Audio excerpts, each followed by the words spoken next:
Dr. Yoon Hana stood before the military council, her hands shaking as she displayed her research. The holographic images showed two planets side by side. On the left was Valdara, the Valdari homeworld. Green forests covered gentle hills. Rivers flowed peacefully through valleys. The sun shone warm and steady. It was paradise. On the right was Earth. Hurricanes tore across oceans. Volcanoes spewed ash into the atmosphere. Earthquakes split continents.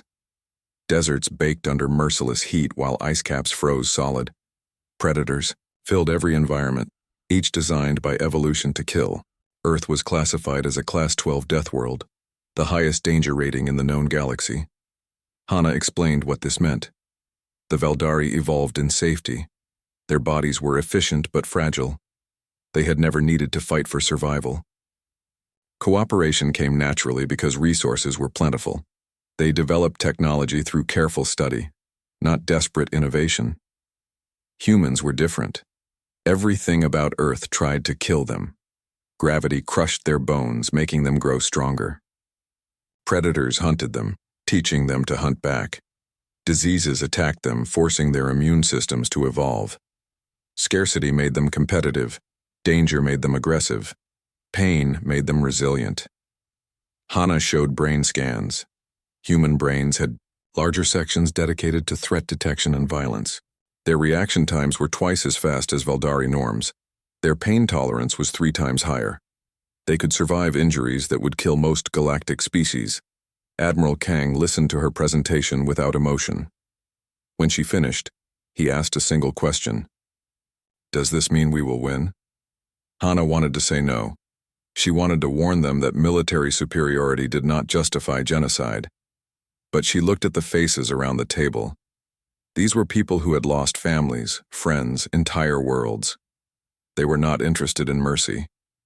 So she answered honestly, "Yes, we will win." The Valdari never stood a chance. The first major battle came at Proxima Threshold, a strategic jump point between Valdari and human space. Fleet Commander Talvin commanded the Valdari defense with 300 ships. Captain Park Jiwan arrived with only 100 human vessels. By all conventional military thinking, the Valdari should win easily. Park had other ideas. Valdari doctrine emphasized long-range combat. Keep distance, use superior numbers, wear down the enemy slowly. It was sensible and effective against civilized opponents. Park ignored every rule. She ordered her fleet to charge directly at the enemy lines. Talvin watched in confusion as human ships accelerated to ramming speed. They flew straight through. His formation, so close that Valdari weapons could not track them properly.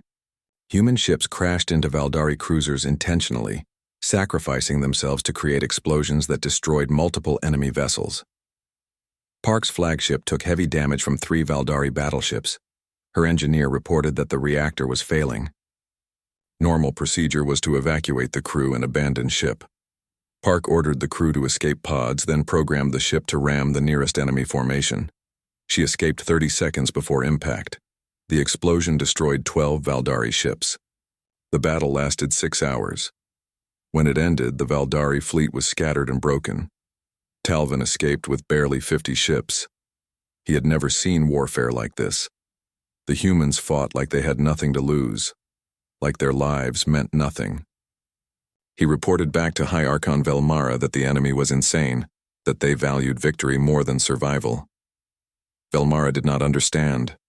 How could any species fight so recklessly? Commander Li Taeyang understood perfectly. He led the Ghost Battalion, humanity's special operations unit. His mission was to infiltrate a Valdari colony world called Kelmar and prepare it for invasion. Standard procedure was to scout enemy defenses and report back. Taeyang had different orders from Admiral Kang. Make them afraid. His team of 40 soldiers landed on Kelmar at night. The colony had 50,000 Valdari defenders, well-armed and alert. Attacking directly would be suicide. Taeyang did not plan to attack. He planned to haunt. They sabotaged water treatment plants so the contamination would not show for days. They altered food supplies to cause mild sickness. They hacked communications to insert false reports of human infiltrators. They left evidence of their presence but remained invisible. Footprints in strange places. Equipment moved slightly. Supplies missing in small amounts. The Valdari garrison panicked. They saw enemies everywhere. Soldiers fired at shadows. Officers accused each other of being human spies. The colony's governor increased security, which only made things worse. More guards meant more paranoia. More searches meant more disruption. After 3 weeks, the garrison evacuated the planet. 50,000 Valdari soldiers fled from 40 humans they never actually fought. Taeyang reported complete success with 0 casualties. Admiral Kang praised the operation as perfect psychological warfare. That night, Taeyang sat alone in his quarters and stared at his hands. They were steady, showing no sign of guilt or hesitation. That bothered him more than anything. He had terrorized thousands of people, made them abandon their homes in fear, and he felt nothing. The war was turning him into something he did not recognize. Ambassador Narration arrived at the neutral station with hope. The Valdari government had authorized her to offer peace terms. They would return captured territory, pay reparations, apologize formally. She believed humans were reasonable beings who would accept a fair settlement. Dr. Yoon Hana met her at the airlock. Narration immediately noticed the human's exhausted appearance. Dark circles under her eyes, hands that trembled slightly. The marks of someone carrying a heavy burden. They sat in a private conference room. Narration presented her proposals, each one more generous than the last. Territory, resources, money, technology. Everything the Valdari could offer. Hana listened quietly, her expression sad. When Narration finished, Hana spoke gently. She explained that she had no authority to negotiate, that Admiral Kang refused to even acknowledge Valdari diplomatic requests, that the human government had declared total war, not limited conflict. Narration did not understand. Every civilization conducted warfare with rules, limits on targets, protection for civilians, recognition of surrender. These were universal principles that separated civilized beings from animals. Hana pulled up human history on the conference room display. Thousands of years of constant warfare. Civilizations rising and falling through violence. Entire peoples exterminated by their enemies. Survivors enslaved or scattered. Human history was not about limited war. It was about total victory or complete destruction. She explained that when you attack a human population, you trigger survival instincts older than civilization itself. Humans do not view war as politics by other means. They view it as an existential threat that must be eliminated completely. The Valdari had attacked human colonies, killed millions of civilians, and expected to negotiate afterward. They might as well have tried to negotiate with a tsunami. Narration finally understood the horror of their situation. The Valdari were not fighting a war they could win. They were fighting against extinction itself. Lieutenant Choi Daeho engaged the enemy ace in the debris field of a destroyed station. The Valdari pilot was skilled, matching Choi's maneuvers perfectly. They danced through the wreckage, weapons firing, each trying to gain advantage. Choi felt a strange respect for this opponent. Finally, someone who could actually fight. The battle ended when Choi used a tactic no sane pilot would attempt. He flew directly into an explosion, using the blast to accelerate beyond his fighter's normal capabilities. The maneuver crushed him against his restraints and nearly knocked him unconscious. But it worked. He emerged behind the Valdari ace and fired. The enemy fighter exploded.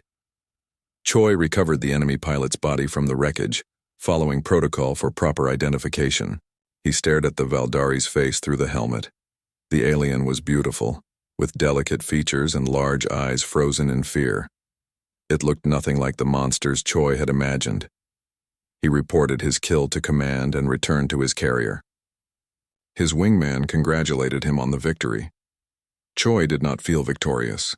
He felt like he had just murdered someone who never had a real chance. The Valdari pilot had been skilled, but skill did not matter when facing an opponent who evolved specifically to kill. That night, Choi looked at himself in the mirror. He tried to see a hero, a defender of humanity. Instead, he saw a predator. Humans were not warriors fighting for justice. They were apex predators doing what evolution designed them to do: hunt. Admiral Kang reviewed the battle reports with satisfaction. 15 Valdari systems had fallen to human control in 6 months. Casualties were acceptable. Progress was ahead of schedule. He input the next phase of operations into the fleet computer. 20 more systems targeted for conquest. Timeline: 8 months. His aide asked if he wanted to review the diplomatic requests from the Valdari. Kang deleted them without reading. There was nothing to discuss. The Valdari had chosen war. Now they would face its consequences. He stood and walked to the observation window. Earth hung in space below, blue and beautiful. 12 million humans had died because the Valdari wanted territory. Kang had sworn to make the price of human blood so high that no species would ever attack humanity again. He would keep that promise even if it meant becoming a monster. Even if it meant drowning the galaxy in blood. The Valdari would learn what it me Captain Park Ji-won stared at the planet below. Valtara Prime, home to 40 million Valdari civilians. Her orders were simple. Blockade the system. Let nothing in or out. Wait for surrender. The Valdari garrison sent surrender offers every day. Park ignored them all. Admiral Kang had been very clear. Make them suffer. Make them understand that attacking humanity carries a price beyond imagination. The planet had food supplies for 6 months. Park waited 4 months before responding to communications. By then, the Valdari were rationing food strictly. Children were going hungry. Hospitals were running out of medicine. The garrison commander begged for mercy, offering unconditional surrender. Park broadcast her response on all frequencies. She told them exactly how much food remained, exactly how many days until starvation began. She reminded them daily, counting down. 30 days of food left, 20 days, 10 days, 5 days. The psychological pressure shattered the garrison. Soldiers fought over remaining supplies. Officers were murdered by their own troops. Civilians rioted. The governor committed suicide. When Park finally accepted surrender, the planet was chaos. Thousands had died not from human weapons but from their own panic and desperation. Park filed her report. Complete victory. 0 casualties. Perfect execution. That night, she stood in her quarters and stared at her reflection. She had conquered a world without firing a shot. She had turned fear into a weapon more effective than any missile. She had not slept properly in weeks. Lieutenant Choi Dae-ho reviewed the tactical briefing with growing frustration. The Valdari had deployed new defensive shields that adapted to energy weapons. His squadron had attacked twice and been forced to retreat both times. The shields analyzed their weapons and adjusted frequencies to become immune. It was brilliant defensive technology. Choi brought the problem to Admiral Kang. The Admiral listened, then smiled coldly. He called the engineering division and asked a simple question. How fast can we build kinetic impactors? 2 weeks later, Choi returned to the shielded Valdari stations with a new loadout. No energy weapons, just solid chunks of metal accelerated to incredible speeds. The Valdari shields were useless. They could adapt to energy, but physics was physics. Mass moving at relativistic velocity could not be stopped by any shield. The stations shattered like glass. Debris spread through space in expanding clouds. Choi flew through the wreckage and felt empty. The Valdari had developed brilliant technology to defend themselves. Humanity responded by throwing rocks really fast. It was almost insulting how easy it was. He reported the success to command. They congratulated him on adapting to enemy tactics. Choi wanted to tell them that it was not adaptation. It was just humans being better at violence than anyone else in the galaxy. Commander Lee Taeyang stood on the landing platform of a captured Valdari station. His orders were clear: secure the station and move on. The problem was the 100,000 Valdari civilians living aboard. Families, children, elderly, not soldiers. Command told him to leave them alive. Humanity was not targeting civilians intentionally. But intelligence reports showed that leaving large civilian populations behind slowed the human advance. Every station required guards. Every population needed supplies. The Valdari were using their own people as obstacles. Taeyang made a decision he would regret forever. He evacuated the civilians to a nearby moon with minimal life support. Enough food for 2 months. Enough water for 6 weeks, shelter from radiation. He left them there and continued the advance. His second-in-command asked if the Valdari would send rescue ships. Taeyang did not answer. They both knew the truth. By the time any rescue arrived, thousands would be dead from starvation or disease. Taeyang had not executed them. He had simply abandoned them to die slowly. He filed his report using careful language. Civilians relocated to safe location. Humanitarian concerns addressed. Mission successful. The words felt like poison in his mouth. He had crossed a line he did not know existed until it was too late to turn back. Ambassador Nirasol tried a new strategy. If humans would not negotiate, perhaps they would listen to public opinion. She gathered footage of Valdari suffering, destroyed cities, refugee camps, children crying for dead parents. She broadcast everything to galactic media, hoping to create sympathy for the Valdari cause. The campaign failed spectacularly. Human populations celebrated each Valdari defeat. They shared the footage with satisfaction, not horror. Earth's media countered with images from the initial attacks. New Busan burning, new Seoul in ruins, millions of human dead. The message was clear. You started this. Now you will finish it. Dr. Yoon Hana watched the propaganda war with despair. She tried to speak out against the cruelty. She published articles questioning human tactics. She appeared on news programs arguing for mercy. Nobody listened. Anyone who suggested compassion for the Valdari was labeled a traitor. Hana received death threats daily. Her colleagues avoided her. Her family stopped calling. She became a pariah for suggesting that genocide was wrong. In the end, she realized that humanity had fully embraced its role as destroyer. They were not pretending to be civilized anymore. Fleet Commander Talvin prepared his final defense at the Kelvani system. He had learned from previous defeats. Extensive minefields surrounded every approach.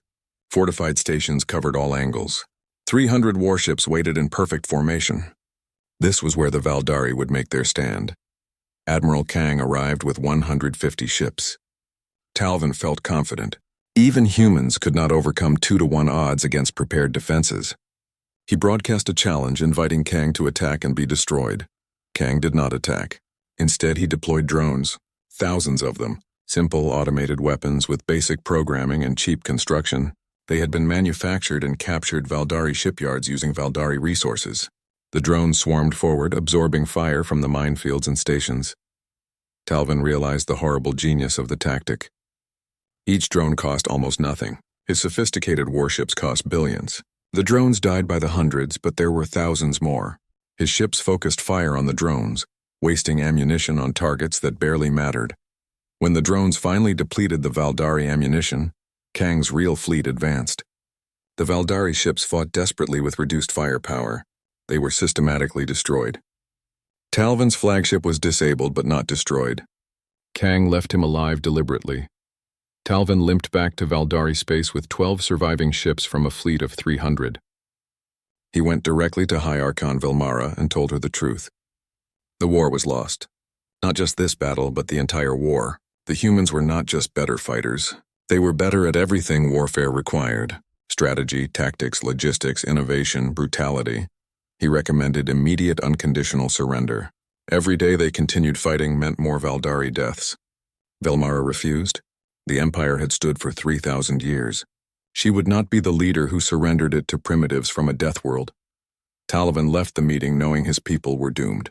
Pride would kill them all. Admiral Kang received reports from across the front. 15 Valdari systems secured, 20 more under siege. Enemy fleet strength reduced by 60%. Human casualties remained surprisingly low. The Valdari were collapsing faster than projected. He updated the operational timeline. Total victory estimated in 12 months instead of 18. He prepared the next phase of operations, Operation Glasshammer, the systematic conquest of every remaining Valdari world, one by one until nothing remained but their homeworld. His aide suggested sending a message to the Valdari government. Offer terms for surrender, save time and resources. Kang considered it briefly, then decided on a different approach. He composed a detailed list. Every Valdari world, station, and ship that remained. Each one had a projected date for conquest. The list was methodical, precise, inevitable. He sent it directly to High Archon Velmara with a simple message. You have 12 months to evacuate to your homeworld. After that, we come for everything. Velmara read the message 3 times. She showed it to her council. They stared at the list in silence. It was not a threat. It was a schedule. The humans were not conducting warfare. They were executing an extermination program with the efficiency of accountants. She realized they had one option left. They would have to beg for mercy from the monsters they had created. They would have to plead with a species that knew nothing but total war. They would have to surrender everything and hope that humans had enough compassion left to let them survive. Velmara looked at her reflection in the office window. She saw a leader who had destroyed her own people through arrogance and greed. The Valdari had attacked humanity thinking they were weak. Now they would pay the price for that mistake with blood and ash. The Deathworlders were coming, and nothing in the galaxy could stop them.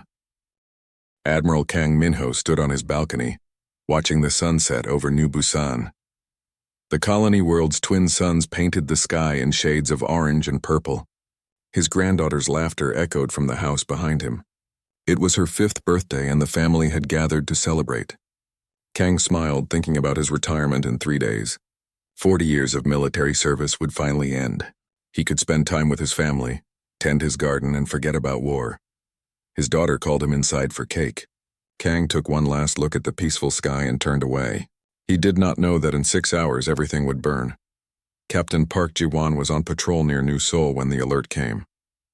Her frigate, the Morning Star, was conducting routine scans of the system's outer edge. The job was boring, which was exactly how she liked it. 20 patrols, 20 quiet shifts. She sipped her coffee and watched the stars. Then her sensor officer screamed. Hundreds of ships dropped out of faster-than-light travel. They were Valdari vessels, sleek and silver, arranged in perfect battle formation. Park's coffee cup fell from her hand. The Valdari Empire had claimed this region of space as theirs, but humanity had ignored the claim. No one thought they would actually attack. Park was wrong. The Valdari fleet opened fire on New Seoul's orbital platforms. Massive energy beams tore through the stations like paper. Thousands of humans died in seconds. Park ordered her ship to jump to New Busan, where her family lived. The Morning Star's engines screamed as they pushed beyond safe limits. They arrived to hell. New Busan was already under attack. 30 Valdari cruisers circled the planet, launching missiles at the surface. Each impact created a flash of white light visible from orbit. Park's sensors showed entire cities vanishing from the map. 3 million people lived on New Busan. The number dropped to 2 million as she watched. Then 1 million, then fewer. Park tried to contact the Planetary Defense Force. No response. She tried emergency channels. Nothing but screams and static. Her tactical officer reported that the orbital defense grid was destroyed. Every military installation was gone. The colony was defenseless. Park ordered an attack. Her single frigate against 30 cruisers. It was suicide, but she had to try. The Morning Star accelerated toward the enemy fleet, weapons charging. They managed to destroy one Valdari ship before return fire crippled their engines. Park's ship tumbled through space, helpless. Through the viewport, she watched escape pods launch from New Busan's surface. Families fleeing the bombardment, hoping to reach orbit and safety. The Valdari fighters pursued them. One by one, the escape pods exploded. Park screamed at her crew to do something, anything. But the Morning Star was dead in space, systems failing, weapons offline. She could only watch as her world died. Admiral Kang was holding his granddaughter when the first bomb hit. The house shook. Windows shattered. His daughter grabbed the child and ran for the shelter in the basement. Kang followed, his military training taking over. He sealed the shelter door just as the second impact struck. Closer this time, much closer. The shelter's emergency radio crackled to life. Fragmentary reports from the Defense Force. The enemy was everywhere. Orbital bombardment ongoing. Ground forces landing. Civilian casualties in the millions. Kang tried to call for evacuation but received no response. The communication network was gone. His daughter activated the shelter's view screen connecting to the external cameras. They watched their neighborhood burn. The house next door collapsed under a direct hit. The school across the street was a crater. Bodies lay in the streets, some moving, most not. Kang's granddaughter asked why the sky was red. He had no answer. The bombardment continued for 3 hours. Then it stopped. Silence filled the shelter, broken only by the sound of his daughter crying. Kang checked the sensors. Valdari ground forces were approaching. moving through the ruins in organized units. They were clearing the city block by block. Kang made a decision. He would hold them off while his family escaped through the emergency tunnel. He armed himself with the shelter's small weapon cache and prepared to fight. His daughter begged him not to go. He kissed his granddaughter's forehead and told her he loved her. Then the shelter's roof exploded inward. A Valdari soldier stood in the opening, weapon raised. Kang fired first, dropping the alien. 2 more appeared. He fired again. His daughter screamed. He turned to look at her one last time. The transmission cut out. On Earth, the United Government received the reports in stunned silence. 3 colony worlds attacked simultaneously. New Busan, New Seoul, and Harmony Station. 12 million humans dead in the first day. The Valdari had struck without warning, without declaration, without mercy. They had simply decided that humans did not belong in their territory and removed them. The president called an emergency session. Military leaders presented their assessment. The Valdari Empire controlled 200 star systems. They had thousands of ships and billions of citizens. Humanity had Earth and 9 remaining colonies. By every measure, humanity was outmatched. The president asked what humanity should do. Surrender? Negotiate? Accept the loss and retreat? Admiral Kang spoke from the command center on Earth. He had been on a supply run when the attack happened. He had tried to reach his family. He had failed. His voice was calm when he addressed the government, but his eyes held something cold and terrible. He told them that humanity would not surrender, would not negotiate, would not retreat. The Valdari had made a mistake. They had attacked a species from a death world, a planet so hostile that simply surviving made humans stronger than anything the galaxy had ever seen. They had killed millions of humans thinking it would break humanity's spirit. Instead, they had awakened something far worse. Kang proposed a simple plan. Totalva, every human would contribute to the military effort. Every factory would produce weapons. Every ship would carry soldiers. Humanity would pursue the Valdari to every world they controlled. There would be no mercy, no quarter, no peace. This was not about territory or politics anymore. This was about extinction. The government approved the plan unanimously. Earth's industrial base mobilized within hours. Civilian ships were converted to warships. Mining facilities began producing ammunition instead of goods. Universities focused on weapons research. Every human understood that this was survival. Either the Valdari would be destroyed or humanity would cease to exist. Lieutenant Choi Daeho volunteered immediately. He was a cargo pilot, but he learned to fly fighters in 3 weeks. His training instructor said he was a natural, that he moved the fighter like it was part of his body. Daeho did not tell the instructor that he had family on New Seoul, that his parents and sister were among the dead, that every time he closed his eyes he saw their faces. He only wanted one thing now, to make the Valdari pay. 3 months after the attacks, humanity's first revenge strike launched. Choi led a squadron of 12 fighters equipped with new stealth technology. They penetrated Valdari space undetected and arrived at the enemy homeworld. Military doctrine said they should hit industrial targets. Kang had different orders. They attacked a military production facility in orbit. Not to destroy it, to deliver a message. Choi used his fighters' weapons to carve words into the station's hull, letters 50 meters tall, visible from the planet's surface. 3 simple words in the Valdari language: "We are coming." High Archon Velmara watched from her palace as the human fighters escaped back into faster-than-light travel. She had ordered the attacks on human colonies, expecting quick victory. The humans were primitives recently arrived to the galactic stage. They would surrender or be eliminated. She was beginning to realize she had made a terrible mistake. Her military advisors assured her that humanity could not win. They were too small, too weak, too few. But as Velmara stared at those 3 words carved into her sky, she felt something she had never experienced before. Fear. High Archon Velmara stood on the balcony of her palace and watched the sky turn dark. The human fleet had arrived. 2,000 warships blocked out the stars. She had known this day would come. For months she had watched human forces sweep through Valdari space like a forest fire, consuming everything in their path. The homeworld was the last stand. 43 billion Valdari lived on this planet. Billions more lived on the 3 moons and orbital stations. This was the heart of their civilization. 3,000 years of history, art, culture, science. all of it about to be crushed under the boots of Deathworld invaders. Velomara composed one final message to the galaxy. She broadcast it on all frequencies, knowing the humans would not stop it. She spoke calmly, describing how the Valdari were a peaceful species who made one mistake. They attacked what they thought were primitives. Now they faced extinction for that arrogance.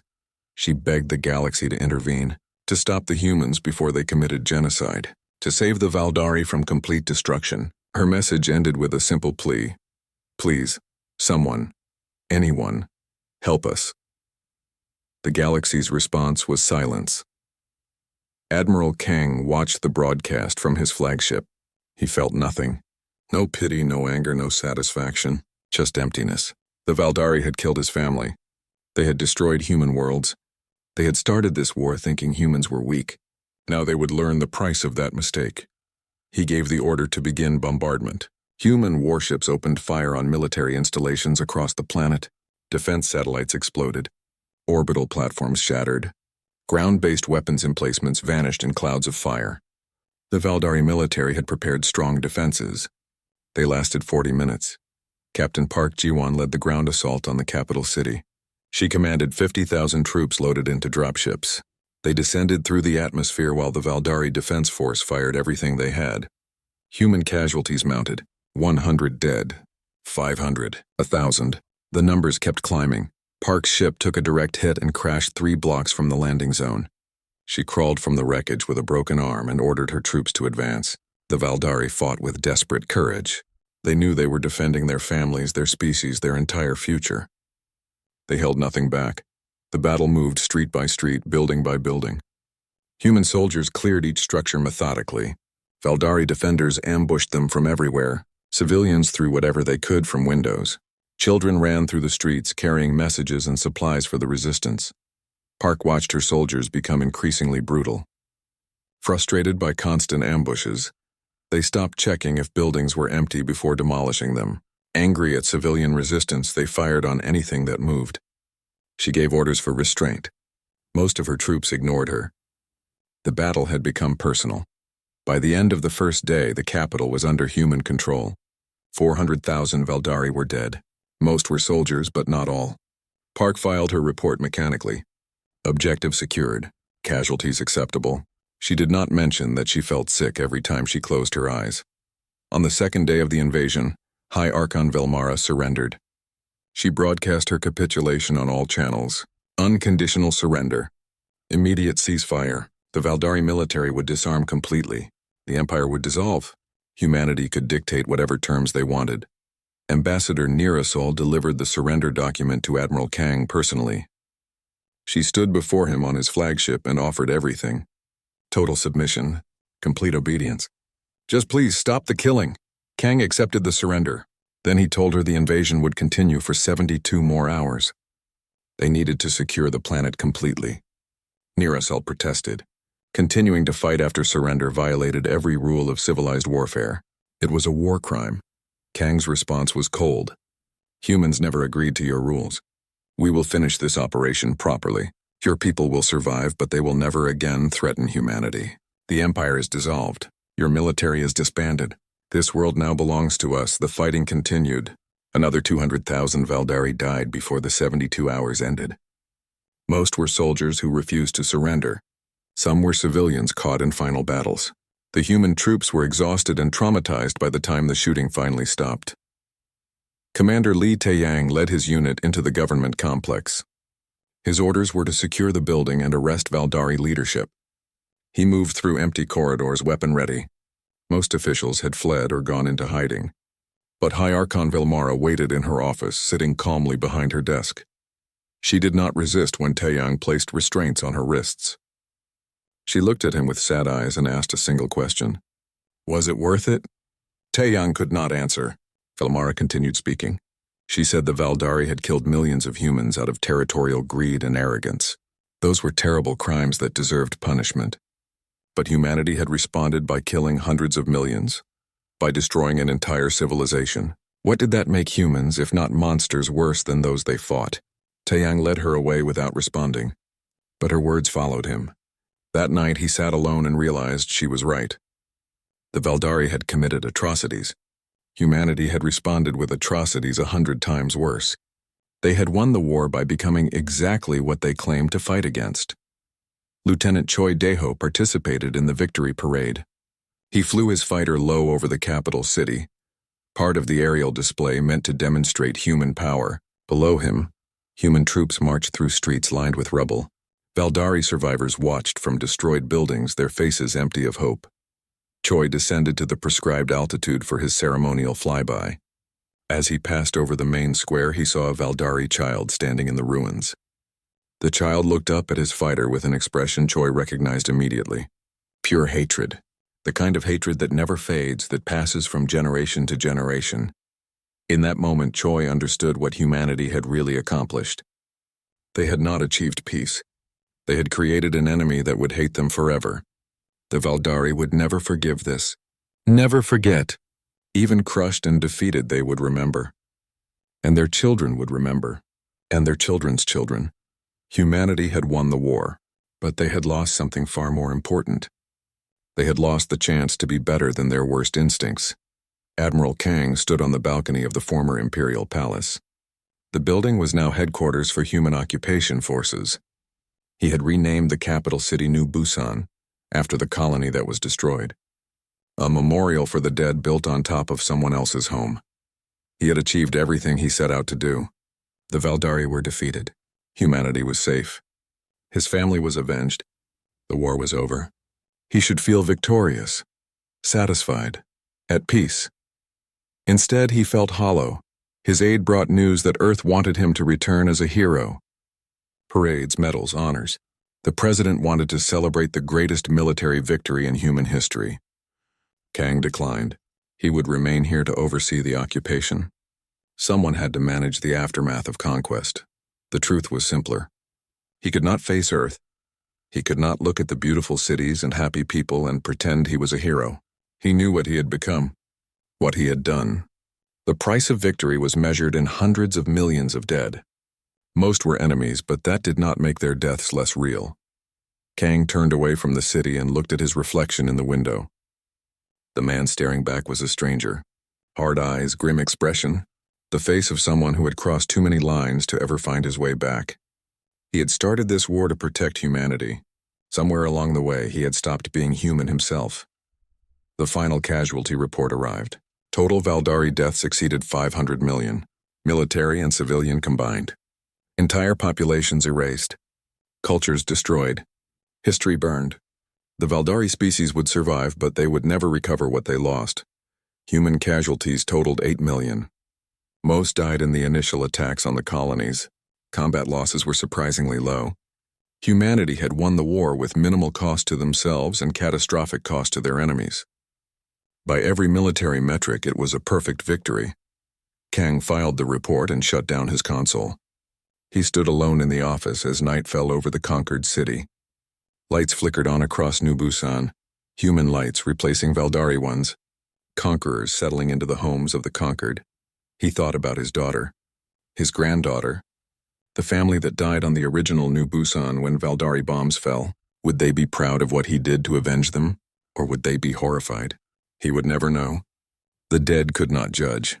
Only the living carried that burden. And Kang would carry it for the rest of his life. The Deathworlders had won their war. They had proven that evolution on a hostile planet created the ultimate warriors. They had shown the galaxy that humans were not to be attacked, not to be threatened, not to be challenged. But in winning, they had revealed something far more terrifying. Humans were not just capable of incredible violence. They were willing to use it without limit. They were willing to destroy entire civilizations to protect their own. They were willing to become monsters if that was what survival required. The galaxy had learned its lesson: never attack humanity. Captain Park Ji-won sat behind a desk in what used to be a Valdari governor's office. She was no longer a ship commander. Admiral Kang had promoted her to sector administrator. She now governed 50 million Valdari civilians across 8 conquered systems. Park tried to be fair. She established food distribution networks. She repaired infrastructure damaged in the fighting. She created councils where Valdari could voice concerns. She genuinely wanted to help these people rebuild their lives under human authority. The Valdari hated her anyway. They sabotaged every system she repaired. They refused to cooperate with human authorities. They spread rumors that humans were demons who ate Valdari children. Parents taught their kids to fear and despise all humans. Teachers presented human occupation as ultimate evil in their lessons. Park understood why. She had conquered their worlds, killed their soldiers, destroyed their empire. No amount of kindness could erase that. But she still had to maintain order. Every day brought new incidents, protests, sabotage, occasional violence. She responded with the minimum force necessary, trying to be better than the monster they believed her to be. After 6 months, she sent a report to Admiral Kang. Occupation is impossible. The Valdari will never accept human rule. We can either exterminate them or withdraw. There is no third option. Kang's response was brief. Maintain order at any cost. Park stared at those 5 words for an hour. She knew what they meant. Do whatever is necessary. Kill as many as required. Just keep them under control. She had become a prison warden for an entire species. Commander Li Taeyang stood in the ruins of a residential district on Kelmar. His team had been ordered to suppress a civilian rebellion. The rebels were using captured weapons and fighting from homes and schools. They had taken human personnel as hostages. Taeyang's orders were clear. Eliminate the leadership. Restore order. The operation turned into a bloodbath. His soldiers stormed the rebel positions with overwhelming force. The Valdari fought desperately, knowing they would die either way. Civilians caught in the crossfire had nowhere to run. When the shooting finally stopped, 600 Valdari were dead. Most were not even rebels, just people in the wrong place.